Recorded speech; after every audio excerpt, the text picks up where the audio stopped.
Bonjour à tous, au cœur de l'actualité de ce jeudi, la nouvelle AMG se précise, coup de balai dans la gamme C5, la série 2 Active Tourer en mode hybride rechargeable et une i8 à hydrogène, enfin Goodwood en 918 Spider.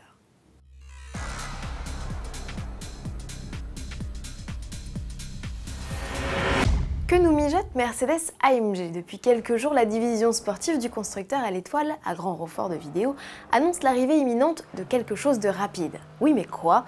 De récents clichés publiés sur la page Facebook du constructeur viennent étayer une thèse, celle de la classe C coupé.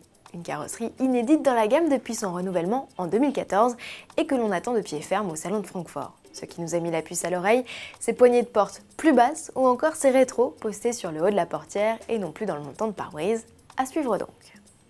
Ménage estival dans la gamme C5, la berline et le break Citroën, dont l'avenir est incertain, voient leur gamme fondre comme neige au soleil. Elle se recentre désormais sur deux motorisations, les diesel Blue HDI de 150 et 180 chevaux. Le premier est uniquement disponible avec une boîte manuelle, le second avec une transmission à double embrayage. Tous les autres blocs ont donc été abandonnés. Côté finition, c'est le grand coup de balai aussi. Le constructeur ne conserve que 3 des 5 versions jusqu'ici au catalogue. Elles sont proposées avec ou sans la suspension hydractive. Enfin, quel que soit le modèle choisi, un nouvel écran tactile de 7 pouces fait son apparition. Les tarifs débutent à 31 400 €, comptez environ 1 400 € de plus pour le break. Chez BMW, on planche activement sur les motorisations du futur, du moins alternatives aux classiques versions thermiques. Après la série 1 à injection à eau, focus sur la série 2 Active Tourer hybride rechargeable. Le 3 cylindres de 136 chevaux est épaulé par un moteur électrique d'environ 88 chevaux installé sur l'essieu arrière, le schéma inverse de l'i8 en somme. En fonction des sollicitations sur la pédale d'accélérateur ou de l'adhérence, le monospace est capable de faire fonctionner ces deux blocs alternativement ou de concert, offrant ainsi une transmission intégrale.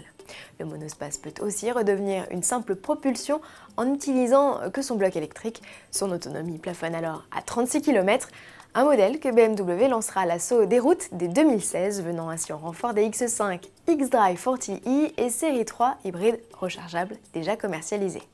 Et puis BMW poursuit également ses recherches avec la coopération de Toyota sur les motorisations à pile à combustible à hydrogène.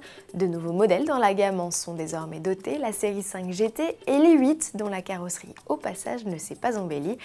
La puissance fournie par le moteur électrique plafonne à 245 chevaux, quant à l'autonomie, elle pourrait atteindre 500 km avec pour seul rejet de la vapeur d'eau. Reste à connaître une éventuelle date de commercialisation que BMW n'a pas daigné préciser. On se quitte avec une vidéo de l'ascension de la colline de Goodwood par la Porsche 918 Spider au volant du bolide hybride de 887 chevaux, le pilote Dario Franchitti, triple vainqueur des 500 miles d'Indianapolis. À demain.